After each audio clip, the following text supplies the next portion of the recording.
confiar nas pessoas. É difícil acreditar que elas podem fazer o bem sem olhar a quem. É difícil acreditar que elas podem ser boas de verdade e que podem agir apenas por amor, sem querer nada em troca. Eu, por muito tempo, achei que jamais encontraria alguém assim. Mas eu encontrei. Antes de falar do Tiago e de tudo o que ele fez na minha vida, eu vou voltar um pouquinho e falar da minha história. Eu tive uma infância um tanto quanto conturbada. Pra falar a verdade, eu perdi a minha infância. Tanto que eu mal me lembro dessa época.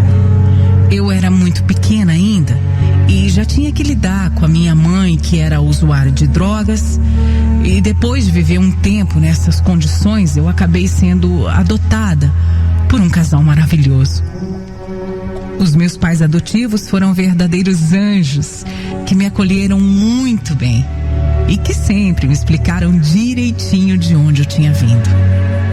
Mesmo eu tendo tido a sorte de encontrar os meus pais adotivos, eu não conseguia ignorar tudo aquilo que eu tinha passado.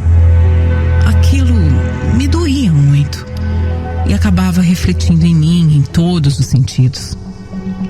Quando eu já era mais moça, na minha juventude, eu comecei a ter uns surtos. Era assim que a minha mãe falava. Eu não comia, ficava na cama o dia inteiro, não tinha vontade de fazer nada. Parecia coisa de adolescente, sabe? Mas não era só isso. Eu acabei descobrindo que o que eu tinha era mais sério. E seria uma coisa que eu teria que lidar pro resto da minha vida. Transtorno afetivo bipolar. Os médicos dizem que as pessoas que têm já nascem com uma predisposição a isso e que ao longo da vida isso vai se desenvolvendo. Eu não sabia lidar com isso muito bem. Perdi inúmeros namoradinhos, amigos se afastavam e muitas vezes eu ouvia dos outros que eu era doida, que eu era surtada, maluca. Era difícil demais porque eu não tinha controle e as crises batiam quando eu menos esperava. Tinha dias que eu me sentia radiante, sabe? Mas tinha dias que parecia que tudo estava desabando. Depois de anos convivendo com as minhas crises, eu já sabia bem que eu não era uma pessoa fácil de lidar. Acho que até por isso eu nunca pensei em ter um relacionamento. A verdade é que ninguém queria assumir compromisso com alguém como eu. Só depois de conhecer o Tiago que eu comecei a me preocupar de verdade em viver uma vida normal, em que o transtorno não atrapalhasse tanto. Eu acabei me apaixonando assim que eu bati os olhos nele. E depois de alguns encontros, a gente se aproximou para valer. Ele se mostrava muito interessado em saber mais sobre a minha vida, mas aí eu tinha medo, né? Medo de que alguma coisa estragasse essa aproximação.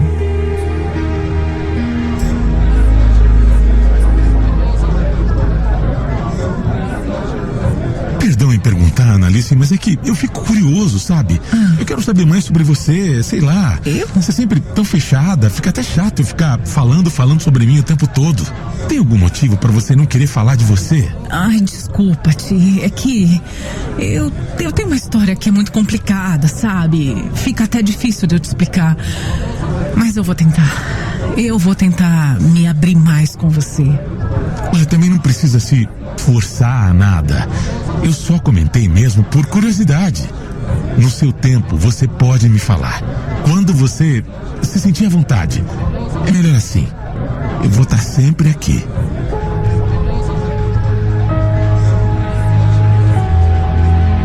Ele mostrou ser uma pessoa como eu nunca tinha encontrado.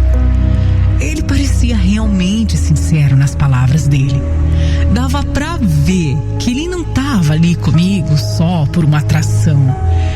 Ele tava pra ser um amigo também.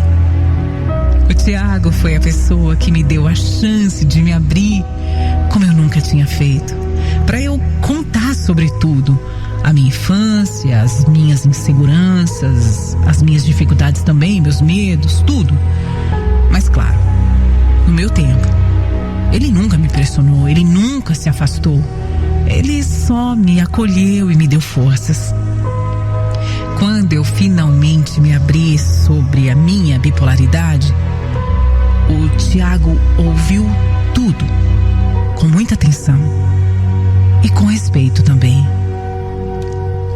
Ele não falou nada até que eu terminasse, e quando eu acabei de falar, ele deixou claro que para ele nada mudava entre nós e até prometeu que em dia de crise ele não ia esquecer da mulher que eu era.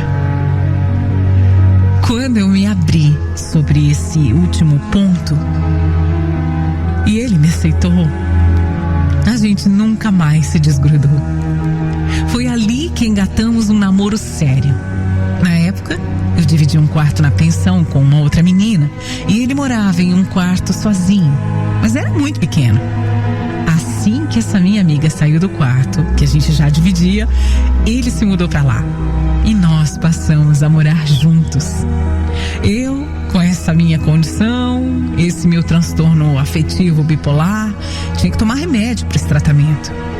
Essa é uma doença que não tem cura, mas que pode ser controlada com os medicamentos, com as doses certas. Nessa época, o remédio que eu tomava me dava muitos efeitos colaterais. Eu vivia grogue, às vezes não conseguia reagir.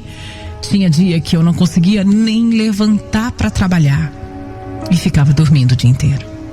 Não, aquilo não era vida. Eu sentia como se fossem os surtos que comandassem a minha vida. O Tiago percebeu que aquilo não estava certo e que o remédio estava fazendo mais mal do que bem para mim. Amor, dá pra ver que o remédio não tá fazendo o efeito que deveria. O remédio é pra você poder viver uma vida normal, sabe? Sair da cama, comer. E não ficar assim, largada desse jeito. Às vezes você não consegue nem levantar da cama. Eu sei, amor, eu sei, mas eu não tenho o que fazer. Já fui no médico, já ajustei a dose, mas não tá funcionando. De verdade, eu não sei mais o que fazer. Eu não sei, eu tô tão cansada de viver assim. Olha, pode parecer uma ideia maluca, mas e se você parasse de tomar os remédios por um tempo, hein? Se você tentasse levar a vida sem eles, o que você acha? Será que não ia ser melhor?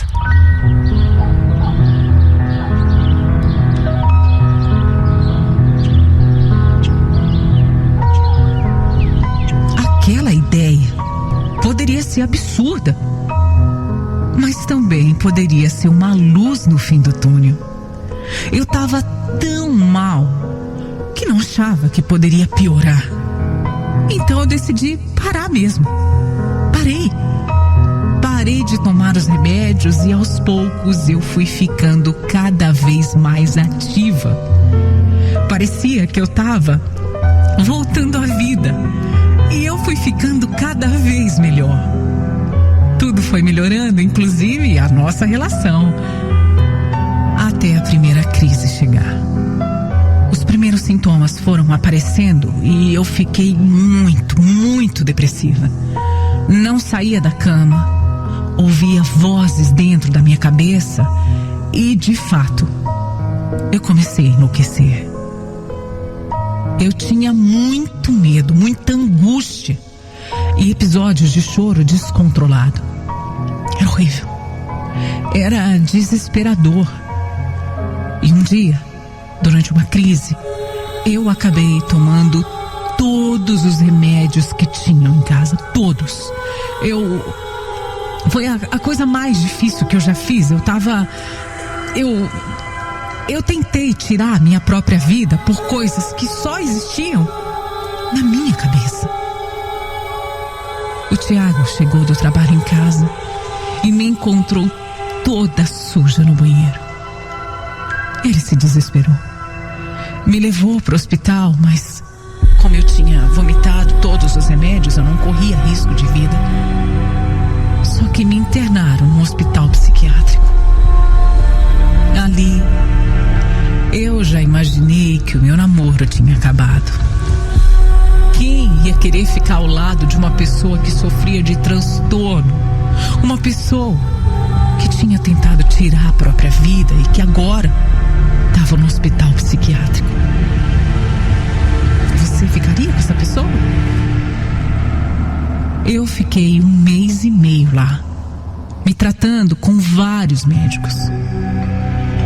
Eu vou confessar que foi ótimo para mim.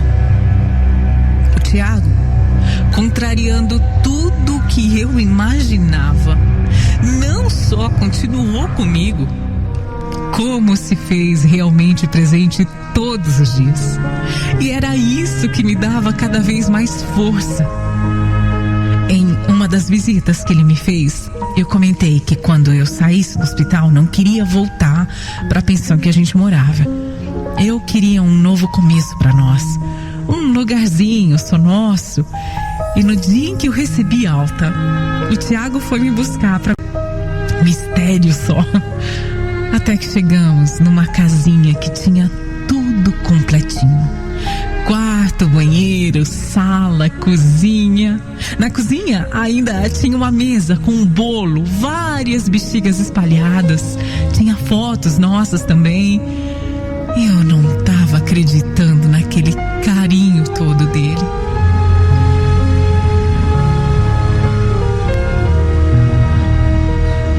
Amor, você sabe, eu não tenho muito. Mas eu resolvi preparar essa surpresa pra você. Não é nada luxuoso, mas é no nosso cantinho. É um recomeço. É um recomeço só nosso. Do jeito que você queria. O que você acha? Você gostou? Se eu gostei, meu Deus, Tiago, se eu gostei, eu amei, meu amor, eu nem sei o que eu fiz pra merecer isso, pra merecer tudo isso, eu não tô acreditando até agora. Você me pediu no hospital um cantinho novo? Então, eu resolvi me adiantar. Você tinha razão, aquela pensão trazia memórias ruins, mas agora vai ser vida nova, Alice. Eu tenho certeza disso. Tudo vai ser melhor pra gente, tudo.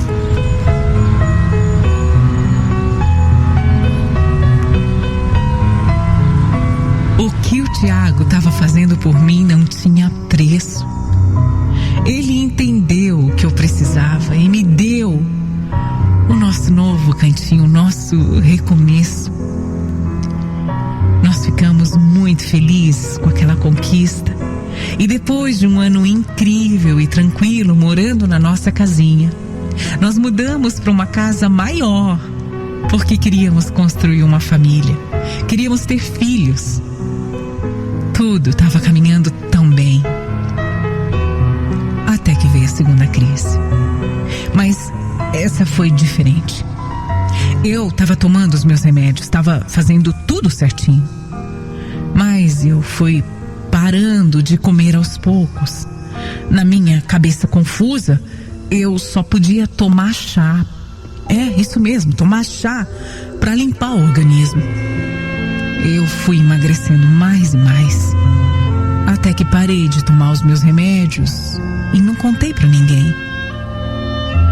Sabe, quando se está doente, você não tem noção das coisas, sabe? Das ações, do que é certo, do que é errado, você não sabe. O Tiago ficava decepcionado e arrasado também, porque parecia que depois de tanta luta, a gente estava voltando ao zero. Depois de mais essa crise, ele decidiu, com a maior paciência e coragem, me levar para o hospital de novo. Eu só sabia chorar. Eu não queria aceitar, porque na minha cabeça estava tudo bem. Nós fomos o caminho todo brigando. Eu gritava com ele porque para mim era tudo um absurdo aquilo. Eu me descontrolei. Chegando no hospital psiquiátrico, me internaram contra a minha vontade. E lá eu comecei meu tratamento de novo, do zero, pela segunda vez. Eu fiz terapia todos os dias. Me consultava com os médicos, ajustei a medicação e fiquei assim por mais de 1 mês. cuidando de mim, cuidando da minha saúde mental. Eu tinha certeza absoluta que depois de mais essa, não tinha como salvar minha relação com o Thiago. Eu nem esperava que ele fosse aparecer no dia seguinte que eu fui internada. Mas, mais uma vez, ele me surpreendeu. Mais uma vez ele apareceu. Não só no dia seguinte, mas em todos os outros. Todos os dias ele me visitava. Todos os dias ia saber como eu estava. Ele nunca me abandonou. Nem nos piores momentos. Até o dia da minha saída do hospital para mais um recomeço. Já faz um tempo que eu não tenho nenhuma crise. Eu sigo fazendo o tratamento certinho, tomo os meus remédios, faço acompanhamento médico semanalmente. O Thiago me pediu em casamento e estamos muito bem casados, muito felizes e fazendo grandes planos para o futuro. Nós estamos juntando dinheiro para comprar um carro e quem sabe um dia a gente tenha um filho, o nosso filho. Quando se está doente, você perde o controle das suas ações. Eu sou eternamente grata por tudo que o Thiago fez por mim. Ele soube entender que eu não tinha culpa, soube me aceitar e me acolher e soube cuidar de mim do jeito que eu precisava. Eu queria dizer para quem convive com alguma doença psicológica e que não sabe como lidar com isso, que nunca deixe de se cuidar, que nunca deixe de aceitar ajuda, por mais difícil que seja reconhecer que precisa de apoio, porque eu sei o quanto é difícil. Eu peço, principalmente para as pessoas que estão em volta de quem sofre com isso, que nunca desistam de estender a mão, nunca desistam de ajudar quem precisa. Nem que para isso seja preciso recomeçar 2, 3, 10 vezes. Porque não desistindo, não abandonando, você pode estar salvando uma vida. Insistir é demonstrar coragem para lutar